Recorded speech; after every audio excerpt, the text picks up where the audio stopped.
우리 54절부터 59절까지 말씀 한 절씩 교독하도록 하겠습니다. 마지막 절은 함께 읽겠습니다. 또 무리에게 이르시되 너희가 구름이 서쪽에서 이는 것을 보면 곧 말하기를 소나기가 오리라 하나니 과연 그러하고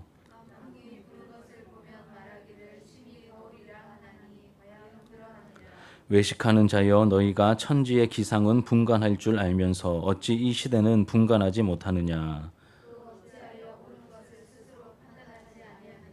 내가 너를 고발하는 자와 함께 법관에게 갈 때에 길에서 화해하기를 힘쓰라. 그가 너를 재판장에게 끌어가고 재판장이 너를 옥졸에게 넘겨주어 옥졸이 옥에 가둘까 염려하라. 내게 이르노니 한 푼이라도 남김이 없이 갚지 아니하고서는 결코 거기서 나오지 못하리라 하시니라. 아멘. 오늘 본문의 말씀으로 시대의 흐름을 읽는 영적 감각이 있어야 됩니다. 시대의 흐름을 읽는 영적 감각이 있어야 합니다라는 제목으로 하나님 말씀을 증거하겠습니다. 여러분 사람들이 세상을 살아가는 모습을 보면 사소한 것에 민감하지만 정작 중요한 것에는 둔감하고 아무렇지 않은 듯한 태도를 보일 때가 종종 있다는 것을 우리가 보게 됩니다. 물건을 구입할 때 우리가 싸게 구입하려고 눈에 이렇게 쌍심지를 켜고 이제 인터넷을 돌아다니죠. 그리고 당근을 당근 아시죠, 그렇죠? 이렇게 중고 사이트 당근을 막 누비면서 이렇게 많은 에너지를 사용합니다. 그런데 더 중요한 자녀들의 신앙 교육 문제에 있어서는 별로 관심을 가지지 않는 부모님들이 많다는 것을 아마 여러분도 아실 것입니다. 아이들의 경우도 이제 어른이 되면 정말 하찮게 여기게 될 그러한 사소한 일들 때문에 막 울고 불고 막 밥을 굶으면서까지 떼를 쓰는 경우가 있죠. 그런데 정작 중요한 자신의 미래에 대한 문제에 있어서는 쉽게 생각하거나 이제 무관심하게 반응하는 경우를 또 종종 보게 됩니다. 이렇듯 많은 사람들이 별로 안 중요하거나 덜 중요한 것에는 민감하게 반응하면서도 정작 중요한 일에는 무관심으로 반응하는 경우들이 생각보다 많이 있다는 것이죠. 오늘 말씀의 분위기가 이와 좀 비슷합니다. 예수님께서 우리가 12장을 보시면 이 외식과 또 종말에 대한 여러 가지 교훈을 말씀하신 그 문맥에 오늘 본문이 이어집니다. 핵심은 일상적인 삶을 살아가는데 필요한 부분에서는 뭔가 기가 막히게 민감하고 깨어 있는데 더 중요한 영적인 흐름, 이 영적인 흐름을 파악하는 부분에서는 이제 깜깜이 들인 그들의 모습을 그 외식하는 자들을 폭로하시죠. 그리고 말씀 속에서 이 외식하는 사람의 두 가지 어리석은 모습을 우리가 자연스럽게 발견하게 됩니다. 이 외식하는 사람들의 이 어리석은 모습, 첫 번째는 무엇이냐면 이들은 똑똑한 척하고 있지만 마땅히 알아야 할 것을 모르고 있습니다. 마땅히 알아야 될 것을 모르고 있는데 그 마땅히 알아야 될 게 뭐냐면 이제 영적인 대세를 모르고 있습니다. 마땅히 알아야 할 것, 이 영적인 대세를 모르고 있죠.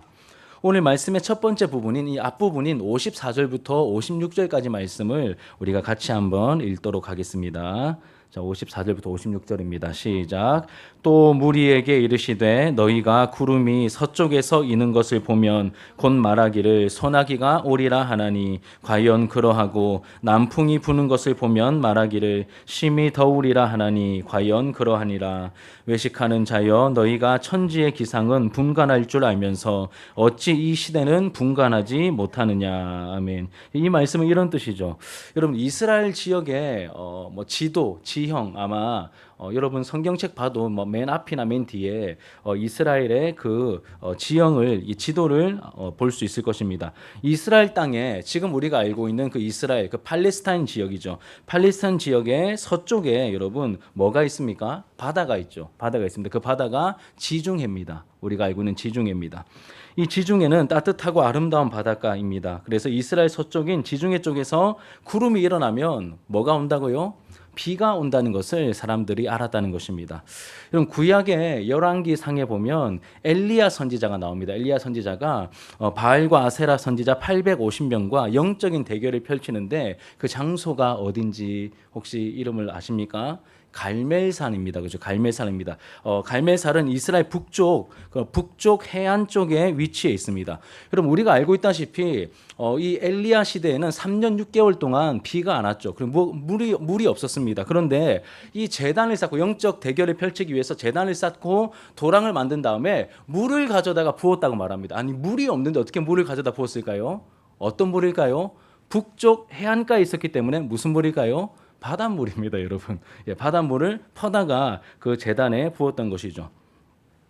엘리야가 제단에 도랑을 파고 넘치도록 부었던 물은 서쪽 지중해의 그 바닷물이었습니다. 그리고 살아계신 하나님께서는 이 백성에게 주 여호와는 하나님이신 것과 주는 그들의 마음을 돌이키심을 알게 하옵소서라고 외쳤던 그 엘리야의 기도를 들으시고 하늘에서 불이 떨어지게 하시죠. 그래서 그 제물을 다 불태워 받으십니다. 그리고 그 이후에 850명의 거짓 선지자들 다 처단하고 엘리야는 무릎을 꿇고 머리를 다리 사이에 무릎을 꿇고 다리 사이에 그 무릎 사이에 얼굴을 처박은 채로 7번을 간절히 기도합니다. 기도할 때마다 뭔가 징조가 있는지 보고 오라고 시킵니다. 그러자 7번째 어떤 일이 벌어집니까? 바다 저쪽에서 손바닥만한 구름이 일어나고 있다라고 그 보고를 받습니다. 그 이후에 엄청난 비가 이스라엘 땅에 내리게 되었죠. 그 손바닥만한 구름이 어디서 보였다고요? 바다 쪽에서, 지중해에서 이제 보였다는 것입니다. 이렇게 지중해 쪽, 서해 쪽에서 구름이 올라오면 뭐가 온다고요? 비가 이제 온다는 것을 우리가 알게 됩니다. 이제 이스라엘에 살고 있는 사람들은 다 이걸 알았다는 거예요. 자, 두 번째로 하나만 더 생각해 볼 때, 이스라엘 지형을 한 번 더 생각해 볼 때, 이스라엘 남쪽에는 뭐가 있냐면 광야가 있습니다. 그리고 더 아래쪽에는 아라비아 사막이 있습니다. 아라비아 사막. 이 뜨거운 남쪽, 이 사막 지역에서 바람이 불어옵니다. 뜨거운 남쪽, 이 아라비아 사막 쪽에서 이 남풍이 불어서 바람이 불어오면 여러분 어떻게 될까요? 날씨가 뜨거운 바람이 불어오기 때문에 더워지겠죠. 지금 우리 막 너무 덥잖아요. 이와 비슷하게 아래쪽에서 바람이 불어오면 굉장히 더워질 것입니다. 이렇듯 서쪽에서 구름이 일어나면 뭐가 내리죠? 비가, 소나기가 오고, 또 남쪽에서 바람이 불어오면 날씨가 더워질 것이라는 이 사실을 그 지역에 살고 있는 사람들은 너무 잘 알았습니다. 누가 가르쳐 준 것도 아닌데 자연스럽게 본능적으로 어느 순간 너무 잘 알게 되었던 것이죠. 그런데 이에 반해서 예수님 뭐라고 하십니까? 어찌 이 시대는 분간하지 못하느냐라고 말씀하시면서 그들을 꾸짖으십니다. 아니 너희들 이렇게 서쪽에서 구름이 일어나면 비가 오는구나, 남쪽에서 바람이 불면 더워지겠구나, 이런 거는 이 천지는 이 기상은 잘 분별하면서 어찌 이 시대는 분간하지 못하느냐라고 지금 꾸짖고 책망하고 계시죠. 일상생활에 필요한 것은 너무 잘 알고 있으면서도 반드시 알아야 되는 더 중요한 문제, 하나님께서 이 시대에 어떻게 역사하시고 계신지에 대한 영적인 흐름에는 관심이 별로 없었다는 것이죠. 지금 예수님은 그 무리들에게, 특히 외식하는 자들에게 이것을 말씀하십니다. 중요하지 않은 것에 그만 집착하고 이제는 정말 중요한 문제들에 관심을 가지라고 말씀하고 계시는 것입니다. 종말의 때는 이 교훈이 종말에 대한 교훈과 연결되어 있거든요. 그래서 이 종말의 때에는 더더욱 그러해야 함을 말씀하고 계시는 것이죠.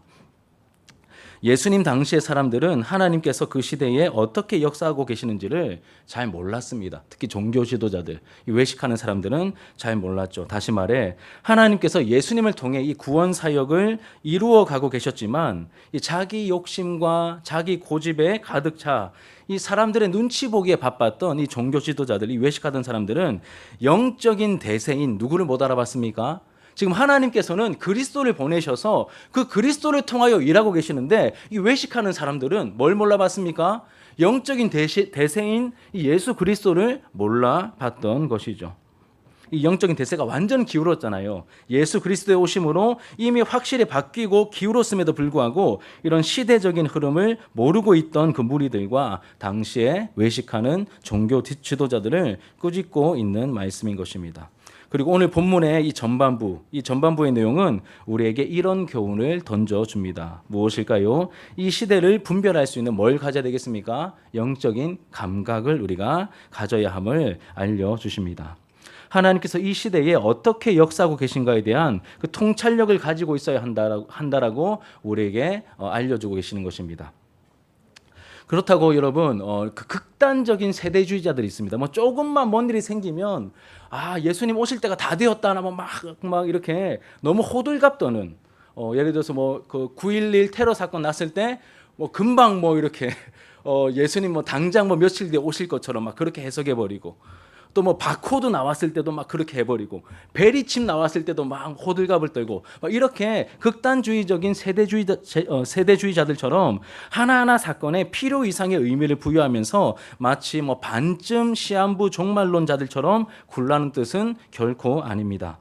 우리 하나님의 말씀을 기준 삼아서 지금 우리 주변에 그리고 지구촌 곳곳에서 일어나고 있는 일들에 깨어서 민감하게 반응해야 할 것을, 이 시대를 분간해야 할 것을 우리에게 분명히 말씀하십니다. 너무 오버해서는 안 되지만 그렇다고 가만히 있어도 안 된다는 거예요. 이 시대를 분별하기 위한 영적인 감각을 갖추어야 한다라고 말씀하십니다. 바르게 해석할 수 있어야 하고 주님께서 다시 오실 날이 다가오고 있다는 그 영적인 경각심을 우리가 가져야 한다라고 말하고 있습니다. 여기서 어찌 분간하지 못하느냐 해서 이 분간은 영어로 보면 interpret라고 되어 있습니다. 해석하다라는 뜻입니다. 해석하다. 우리가 이 사건과 이 상황들을 하나님의 말씀을 기준으로 해석해낼 수 있어야 한다는 것이죠. 그럼 5년쯤 전에 코로나 사태가 터졌습니다. 기억하시죠? 코로나 사태가 2020년 2월쯤에 이제 공식적으로 발표가 되고 뭐 난리가 났었죠. 이 코로나 팬데믹이 닥쳤을 때 여러분 무엇을 배우셨습니까? 모이지 못해서 참 불편했었다로 끝나면 안 됩니다. 모이지 못해서 참 불편했었다로 끝나면 안 됩니다. 하나님 앞에서 인간이 얼마나 연약하고 무능한가를 여러분 처절하게 깨달으셨습니까? 이런 걸 배우셔야죠. 교회가 모이지 못하는 상황에서 어떻게 행동해야 하는지 그 시절에는 우리가 놓쳤을지는 몰라도 그 이후에 그 과정을 통과하면서 뭐가 중요하구나, 뭘 준비해야 하는구나, 이것을 우리가 또 깨닫고 배워야 한다는 것이죠. 그럼 코로나를 넉넉하게 이겨낸 교회들의 공통적인 특징, 대표적인 특징 한 가지가 있는데 그게 뭐냐면 소그룹이 살아있는 교회들이었다는 겁니다. 소그룹이 살아있는 교회들이 이 코로나 기간을 대규모로 모이지 못할 때 원래 소그룹으로 잘 모였었기 때문에 가정별로 또 한 두세 가정이 모여서 그 위기를, 그 공동체성을 잃어버리지 않고 그 중심을 지키며 신앙을 지키며 서로를 돌보는 그 역할들을 충분히 감당하면서 잘 이겨내었습니다. 이게 데이터적으로 나와 있습니다. 이런 하나하나의 것들을 우리가 배워야 한다는 것이죠. 제가 소그룹 목장 모임을 강조하는 이유 중에 하나가 이겁니다. 또 어떤 일들이 우리에게 닥칠지 모릅니다, 여러분. 또 한 가지를 더 말씀드리자면 최근에 우리나라가 겪은 정치적인 위기가 있죠. 정치적인 위기가 있습니다. 비상계엄이 선포되었고 이로 인해 윤석열 전 대통령은 탄핵되고 파면이 되었습니다. 그리고 정권이 바뀌었죠. 이 부분에 대해 여러분들이 뭐 보수적인 입장일 수도 있고 진보적인 입장일 수도 있습니다. 그거는 전혀 문제가 되지 않습니다. 여러분들이 어느 쪽을 지지하시든 크게 문제가 되지 않습니다. 진짜 문제는 뭐냐면 교회 안에 나타난 엄청난 갈등의 사태입니다. 이 사회도 많이 분열되었는데 사회보다 2배 이상으로 이 교회가 갈등 상황에 처하게 되었습니다. 교회가 분열되는 모습을 보이게 되었다는 것이죠. 여러분 부탁드립니다. 교회나 목장에서 절대 정치 얘기하지 마십시오. 한 8, 90%는 나와 같은 입장이라고 하면서 여러분 함부로 얘기하지 마십시오. 그 마음속에 어떤 입장을 가지고 있을지는 아무도 모릅니다. 그러니 여러분 교회나 목장에서 정치적인 얘기는 하지 마십시오. 어느 쪽 입장도 절대적인 진리를 대변하지 못합니다. 분명합니다. 어느 쪽 입장도 절대적인 진리를 대변하지 못합니다. 그리고 이 공적인 자리에서 본인이 가지고 있는 정치적인 소견을 설교 시간에 얘기하는 것은 여러분 폭력입니다. 하나님께서 허락하신 적이 없으십니다. 절대 그러면 안 됩니다. 공적인 자리에서 절대 그렇게 하시면 안 됩니다. 교회가 한쪽의 입장을 지지하고 고수하면 반대쪽을 지지하는 사람들이 설 자리를 잃어버립니다. 진보 쪽에 속한 목사님이 막 진보를 막 주장하는 입장에서 설교를 막 하면 보수적인 성향을 가진 성도들은 이 상처받고 위축되어서 그 교회 다니겠습니까? 반대로 보수 쪽을 지지하는 목사님이 앞에서 이 보수적인 성향을 은근히 막 말씀하시고 막 주장하면서 하면 진보적인 성향을 가진 성도들이 불편해서 그 교회 다니겠습니까? 그러면 안 되는 겁니다, 여러분. 공동체의 하나됨을 해치게 되는 것이죠. 더 안타까운 것은 우리끼리는 어느 정도 이해가 되는데 더 안타까운 것은 전도의 문이 막힙니다. 여러분. 전도의 문이 막힙니다. 지혜가 필요한 영역이죠. 이 사태를 통해 여러분, 이 최근에 일어난 이 정치적인 사태를 통하여 우리가 무엇을 배워야 하겠습니까? 지도자의 중요성과 함께 교회가 다시 하나 되어야 함을 우리가 깨닫고 배우게 되는 것이죠. 여러분, 예수님께서 주신 복음은 십자가로 막힌 담을 허무셨습니다. 유대인과 이방인이 하나가 되게 하시고 함께 한 백성이 되어서 하나님께 나아갈 수 있게 하신 놀랍도록 충만한 복음이 우리가 가지고 있는 예수 그리스도의 십자가, 이 평화의 복음입니다. 그런데 교회가 세대 간에 그리고 이념적으로 너무 많이 분열되어 있습니다. 최근에 우리가 겪었던 이 정치적인 상황을 통해 우리가 깨닫고 배워야 할 것이 있습니다. 무엇이겠습니까? 교회가 예수 그리스도의 십자가 아래서 하나 되기에 힘써야 한다는 것입니다. 너무 이 세대 간에도 그렇고 정치적인 이념으로도 그렇고 뭐 다른 이유로도 그렇고 교회 안에서 그냥 겉으로는 다 앉아 있지만 너무 다른 생각으로 끼리끼리 너무 많이 분열되어 있는 그런 모습들을 우리가 깨닫고 보게 된다는 것이죠. 나와 다른 색깔의 사람을 품어내는 교회, 나와 다른 성향의 사람을 품어내는 교회가 되어야 한다고 우리에게 이 사건을 통하여 말씀하고 교훈하고 계시는 것입니다. 교회의 영광은 단일화된 모습, 획일화된 모습이 아닙니다. 다양함 가운데 나타나는 놀랍도록 풍성함이 교회가 누릴 수 있는 영광입니다. 교회니까 그게 가능한 것입니다. 여러분, 예수님의 12제자 가운데 극좌파인 열심당원 시몬이 있었습니다. 극좌파. 나라의 체제를 전복시켜야 돼. 로마 다 쫓아내고 우리가 다시 이 왕권을 회복해야 된다라고 말했던 그러한 열심당원 시몬이 있었고, 또 극우파라고 할 수 있는 아니야 무조건 깨갱해야 돼. 무조건 깨갱해야 돼. 그래서 세리 직업까지 가졌던 세리마태도 있었습니다. 이 둘은 원래 공존할 수 없습니다. 그런데 누구 안에서 이들이 함께 있었습니까? 예수 그리스도 안에서요. 그러니 여러분, 문제될 게 없습니다. 예수 그리스도 십자가 그 복음을 붙들고 있다면 우리가 인간적으로는 한 공동체 안에서 공존할 수 없는 사람들이지만 그리스도 십자가가 이것을 가능하게 막힌 담을 다 하시고 하나 될 수 있도록 만드신 것이죠. 여러분, 십자가가 나와 다른 사람을 품게 만듭니다. 십자가가 나와 다른 사람을 품게 만듭니다. 그럼 우리 나중에 이제 열흘 남았습니다. 온 가족 수련회 가면 제가 고린도전서 이렇게 개관을 할 텐데 고린도 교회에 얼마나 많은 문제가 있었습니까? 그 문제를 해결하는 여러 가지 구체적인 신학적인 방법도 바울이 제시하지만 궁극적으로 말하는 첫 판부터 말하는 한 가지가 뭘까요? 십자가의 도입니다. 십자가의 도. 십자가가 가능하게 합니다. 여러분, 한 가지만 더 소개하면 정말 심각한 이 지구촌 전체에 문제가 있습니다. 이 시대를 우리가 분간하는 그 예를 제가 실제적으로 나름 그냥 제 수준에서 지금 설명하고 예를 이제 들려드리는 겁니다. 지구촌 전체 문제, 기후 문제죠. 여러분, 너무 덥지 않습니까? 5월에 산불 났을 때 우리가 이런 산불을 겪어본 적이 있습니까? 그런데 여러분, 우리도 지금 오늘은 34도까지 진주가 올라갔더라고요. 이렇게 수치상으로는. 그런데 저 유럽의 이제 뭐 스페인이나 그 인근 지역은 45도, 46도가 넘어가고 있습니다.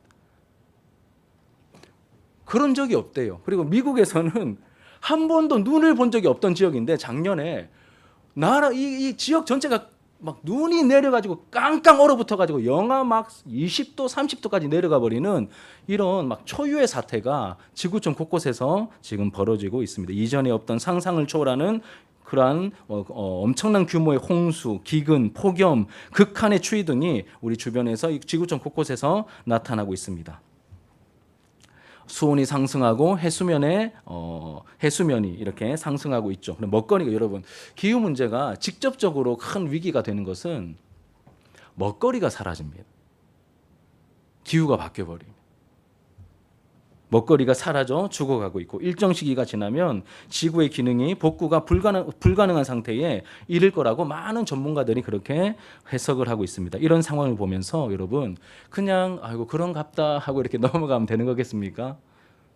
아니겠죠. 아니면 여러분, 우리 그리스도인들이 그럴 수 없습니다. 우리 욕심에서 비롯된 무분별한 소비와 자원 고갈을 우리가 생각해야 하고, 또 우리의 자녀들, 여러분, 우리는 그렇다 쳐도 뭐 지구가 뭐 2050년 뭐 이렇게 막 한계를 막 얘기하고 하던데 뭐 저도 48이니까 20년 뒤에 뭐 한 거의 70 정도 살았으면 뭐 그런데 여러분 우리 이 자리 뭐 예원이나 서준이나 이런 애들은 뭔 잘못입니까? 우리만 적당히 살다 가면 되는 겁니까? 그런 일말의 도덕적 책임감도 우리가 느끼지 못한다면 그럼 무슨 그리스도인입니까? 거기다가 여러분 하나님은 구원의 하나님이실 뿐만 아니라 우리 이번 주 오예배 때 배웠던 것처럼 창조의 하나님, 창조의 주인이십니다. 하나님께서 이 세상을 만드시고 우리에게 맡기셨습니다. 돌보라고. 청지기로서의 역할을 우리에게 부여해 주셨죠. 그러니 우리는 여러분 이 세상은 하나님의 것이고 하나님께서 창조하셨는데 하나님께서 여러분이 만든 물건이 소중하십니까? 안 소중하십니까? 소중하잖아요. 하나님께서 구원받은 우리만 소중히 여기실까요? 아닙니다. 하나님이 만드신 이 피조세계 전체를 하나님은 아끼고 사랑하십니다. 근데 우리 욕심대로 마음껏 막 써버리고 마음껏 소진해버리고 다음 세대는 생각도 안 해버리고 이렇게 우리가 이런 의식도 없이 살아간다면 하나님의 백성답지 못한 모습이겠죠. 이러한 기후위기의 상황 속에서 우리가 이런 시대적인 분별도 가져야 한다는 것이죠. 그래서 환경을 아끼고 자원을 아끼고 이 지구를 살리는 그 일에 교회가 앞장서야 됩니다. 저도 이 부분에 대한 어떤 실천과 이런 부분에서 좀 이렇게 여러분들께 적극적으로 좀 이렇게 어필하지 못한 부분이 있긴 많죠, 그렇죠. 우리도 때가 되면 하나하나 우리가 또 실천할 수 있는 영역들을 또 살펴가려고 합니다. 이렇듯 시대를 분별하고 해석하여서 하나님의 뜻을 파악하고 따르는 그러한 지혜, 그러한 영적인 감각을 우리가 갖추어야 하는 것이죠. 두 번째로 여러분 이 말씀 속에 나오는 외식하는 사람들이 보였던 두 번째 문제는 모습은 무엇이냐면 반드시 해결해야 할 그 문제 해결하기를 차일피일 미루고 있다는 것이죠. 반드시 해결해야 할 문제 해결하기를 차일피일 미루고 있다는 것입니다. 그 해결해야 될 문제가 뭘까요? 하나님과의 관계입니다, 여러분. 하나님과의 관계. 우리 57절부터 59절 같이 한번 읽겠습니다. 57절부터 59절입니다. 시작. 또 어찌하여 옳은 것을 스스로 판단하지 못하느냐. 내가 너를 고발하는 자와 함께 법관에게 갈 때에 길에서 화해하기를 힘쓰라. 그가 너를 재판장에게 끌어가고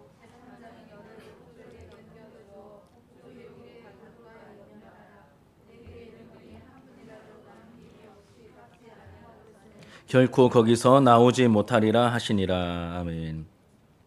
그럼 이 성경 말씀의 분위기는 이런 것입니다. 만약 네가 고발당해서 경찰서로 끌려가는 중이라면 혹시 할 수만 있으면 끌려가는 중이라도 그 문제를 해결해라. 끌려가는 중이라도 해결해라. 왜냐하면 경찰서에 가게 되면 일이 감당할 수 없을 정도로 커지기 때문에 가는 길이라도 어떻게 해서든지 간에 해결해라 이 뜻입니다. 다시 말해 지금 기회를 놓치면 끝장나니까 어떻게 해서라도 합의를 보고 화해를 해야 한다는 그러한 의미죠. 여러분 우리는 앞의 내용을 통해서 얻게 된 교훈 무엇이었죠? 먼저는 시대를 분별할 수 있는 영적인 감각을 가져야 됩니다. 그런데 이게 끝이 아니라 영적인 감각을 통해 발견하고 깨닫게 된 그 영적인 흐름과 기회가 있을 텐데 그 기회를 결코 놓쳐서는 안 되며 확실히 붙잡아야 한다. 이것이 말씀을 통해 우리에게 주시는 두 번째 핵심적인 내용입니다. 특히 이 부분에서 강조되는 것은 이 사태의 긴박함과 시급함이죠. 가는 도중에 도착하면 끝난다. 그러니 그 과정에서 어떻게 해서든지 간에 해결해라. 지금 이것을 강조하고 있습니다. 사태의 긴박함과 시급함을 강조하고 있습니다. 그리고 이 말씀의 문맥을 고려해 볼 때 시급하게 긴박하게 먼저 우선적으로 해결해야 될 것이 있는데 그게 뭐냐면 아까 말씀드렸듯이 하나님과의 관계를 해결하는 것입니다. 하나님과 관계를 해결하는 것을 다른 말로 표현하면 뭐죠? 개인의 구원 문제입니다. 영혼의 구원과 관련된 말씀입니다. 여러분 이런 일이 있어서는 안 되겠지만 혹시라도 주어진 시간과 기회를 놓치게 된다면 우리는 정말 끔찍한 상황을 만나게 될 수도 있죠. 그러니 우리는 무엇보다 먼저 영적인 문제, 우리 영혼의 문제를 우선적으로 해결해야 한다. 이렇게 말씀하고 있습니다. 이 당시 외식했던 사람들은 천지를 분간하는 일, 그러니까 서쪽에서 구름이 일어나면 비가 온다, 남쪽 바람이 불면 따뜻해진다. 이렇게 천지를 분간하는 일에는 민감했지만 가장 중요한 영적 대세인 예수님을 못 알아보고 놓치고 있었죠. 놓쳤습니다. 그런데 만약 우리가 여러분 호흡하고 있는 동안에, 즉 기회가 주어진 이 동안에 하나님과 화해할 수 있는 유일한 방법이 뭐죠? 여러분, 하나님과 어떻게 화해합니까? 누구를 통하여 화해할 수 있죠?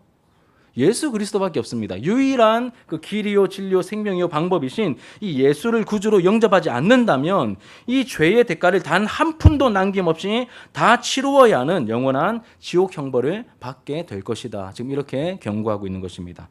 여러분, 지금 예수님께서는 지금 자신을 적대하는 그 외식하는 자들을 똑같이 적대하시면서 내치시는 말씀을 하시는 것이 아닙니다. 지금 이렇게 알려주시는 것은 뭘까요?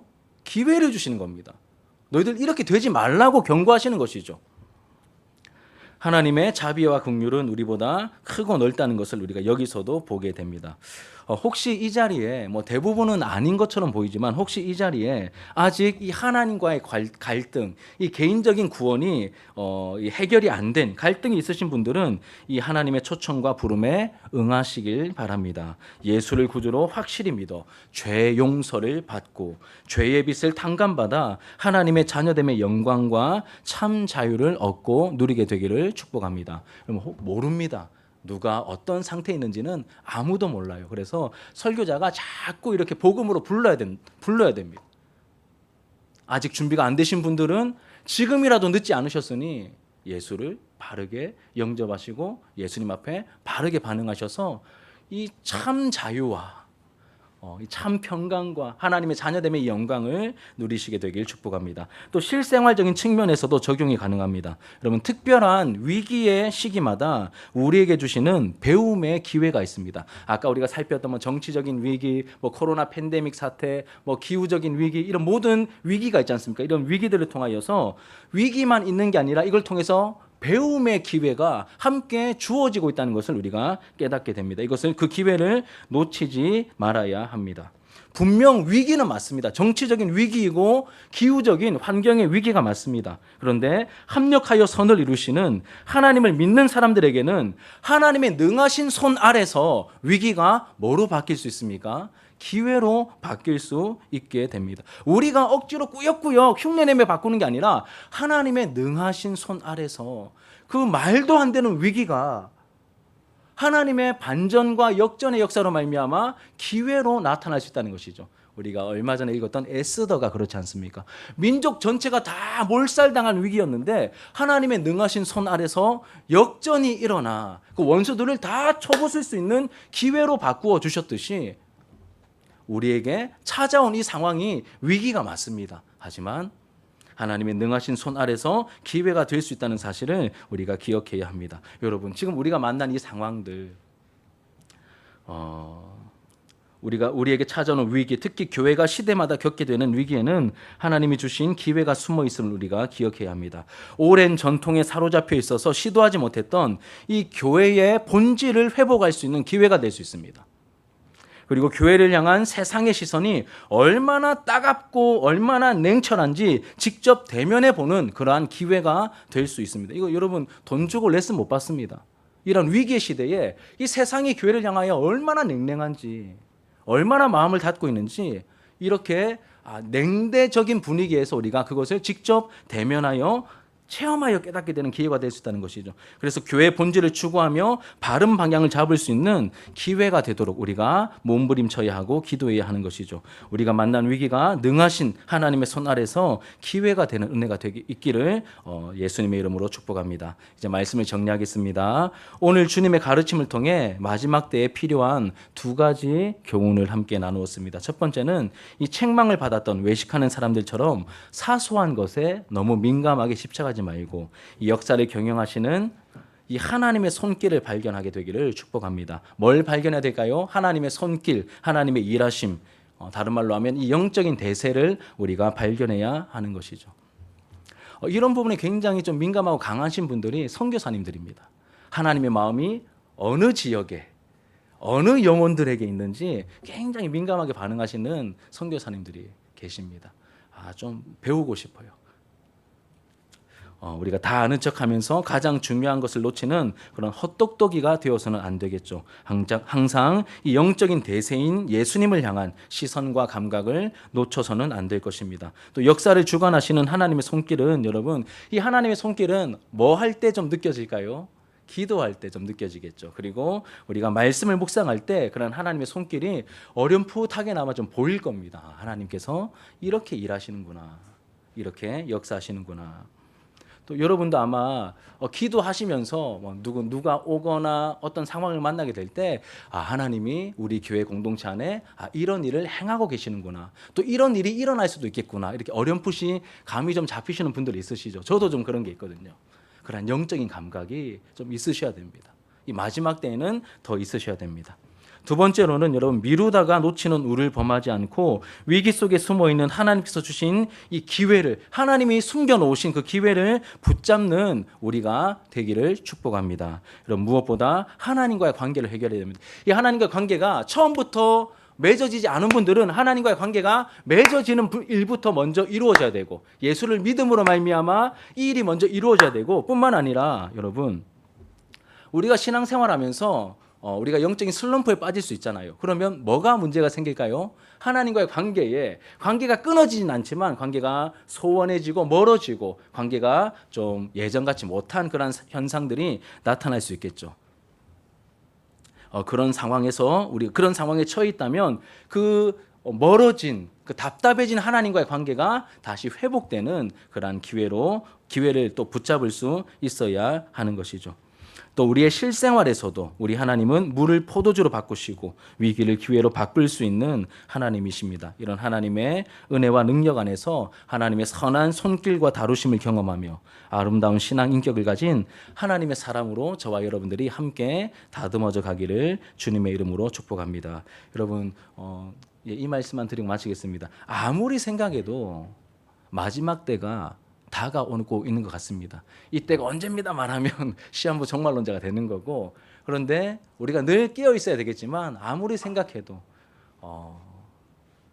우리가 여러 가지 현상들, 전염병부터 시작해서 이 말도 안 되는 기후의 위기와 또 곳곳에서 이런, 지난주까지만 해도 이스라엘과 이란이 얘네들이 이 전쟁 붙어가지고 괜히 3차 대전이 일어나거나 이런 것은 아닐까라고 하는 그런 불안감에 우리가 또 좀 염려가 되지 않았었습니까? 아무리 봐도 주님께서 오실 때가 다가오고 있는 것 같습니다. 오늘 주신 말씀에 저와 여러분들이 이 말세가 다가오고 있는데, 종말의 때가 다가오고 있는데, 오늘 주신 말씀에 우리가 바르게 반응하여서 영혼의 구원을 얻고 또 우리가 만난 위기가 회복의 기회로 바뀌는 것을 경험하기도 하면서 또 하나님의 뜻을 이루어가는 거룩한 통로로 쓰임받는 저와 여러분들의 모습, 그리고 우리 진주 하나로 교회가 되기를 예수님의 이름으로 축복합니다. 우리 함께 말씀을 기억하시면서 우리 기도하는 마음으로 함께 찬양합시다.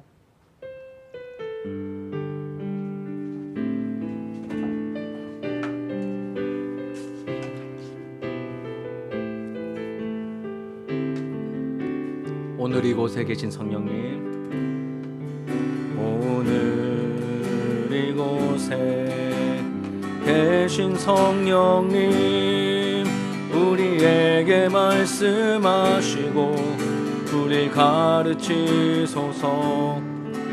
다친 우리 마음 열어주시고 주의 빛으로 밝혀 우리를 인도하소서. 오늘 이곳에 계신 성령님, 우리에게 말씀하시고 우리 가르치소서. 다친 우리 마음 열어주시고 주의 빛으로 밝혀 우리를 인도하소서. 주님보다 앞서지 않고 겸손하게 주님의 말씀 기다리리. 주님 손에 우릴 드립니다.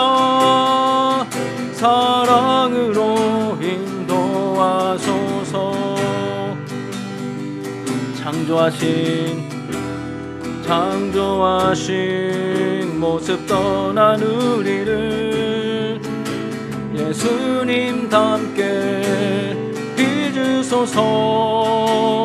창조하신 모습 떠난 우리를 예수님답게 빚으소서.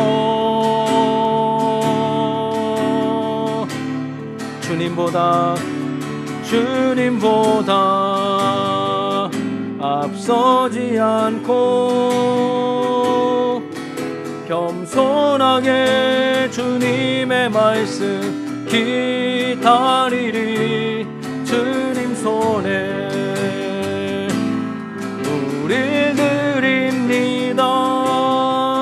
사랑으로 인도하소서. 주님보다 앞서지 않고 겸손하게 주님의 말씀 기다리리. 주님 손에 우릴 드립니다. 사랑으로 인도하소서. 예수 어린 양 존귀한 이름, 예수 어린 양 존귀한 이름, 예수 어린 양 존귀한 이름, 예수 어린 양, 예수 어린 존귀한 이름, 존귀한 이름. 예수는 어린 양, 예수 어린 양 존귀한 이름. 우리 믿음으로 한 번 더 선포합시다. 예수 어린 양, 예수를 놓치지 않게 하소서. 어린 양 존귀한 이, 예수는 어린 양, 예수 어린 양 존귀한 이름, 존귀한 이름, 존귀한 이름, 능력의 이름, 능력